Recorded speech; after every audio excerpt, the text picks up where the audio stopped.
ጤና ይስጥልን ውድ ቤተሰቦቻችን እንደምን አምሽታችኋል? የምሽቱን አበይት መረጃ ወደ እናንተ እናደርሳለን።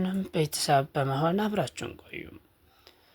ግብጽ በቅርቡ ከ150 በላይ ኤርትራውያን ስደተኞችን በይፋ ባልተገለጸ ምክንያት ከሀገር ማባረሯን በሀገሪቱ ውስጥ ያሉ ኤርትራውያን ለቢቢሲ ተናግረዋል። ይህ እርምጃም የተወሰደው ኤርትራውያኑ በብዛት ከሚኖርበት የካይሮ ከተማ አካባቢ እንዲወጡ ተደርጎ በተለያዩ እስር ቤቶች ውስጥ ለወራት ከታሰሩ በኋላ መሆኑን በግብጽ የሚኖሩ ኤርትራዊ አደል ተናግረዋል። ሌሎች ኤርትራውያን በበኩላቸው የስደተኞችን የማስወጣት እርምጃ አሳሳቢ የሆነው ኢላማ ያደረገው ሴቶችና ፍቃድ ያላቸውን ጭምር ያካተተ መሆኑ ነው።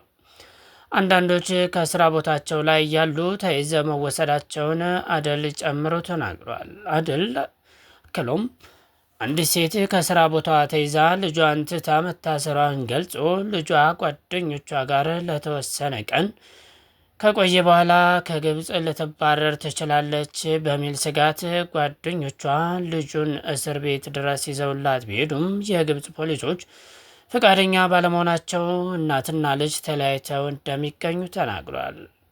ቢቢሲ ያነጋገራቸው ስደተኞችም እንደሚሉት አብዛኞቹ ኤርትራውያኑ ከ1 እስከ 3 ወራት በእስር ቤት ከቆዩ በኋላ ወደ ሀገራቸው የሚባረሩት በኤርትራ ኤምባሲ በኩል ነው ተብሏል። ኤርትራውያን ስደተኞች በተለይም ለረዥም ጊዜም በግብጽ ውስጥ የኖሩት ከባድ ችግር እንደገጠማቸው ገልጸው እስርናም ከአገር ማባረሩ ባለፉት 2 ዓመታት እየተባባሰ መምጣቱን ይናገራሉ። ለደህንነቱ ሲባል ስሙ የተቀየረው እና ግብጽ ውስጥ ለረጅም ዓመታት የኖረው ሽምድሃን የተባለ ኤርትራዊ እንደሚለው በተለይ ሱዳን ውስጥ የተፈጠረውን ቀውስ ተከትሎ በርካታ ስደተኞች ወደ ግብጽ መግባታቸው ሁኔታውን አስቸጋሪ አድርጎታል ብሏል።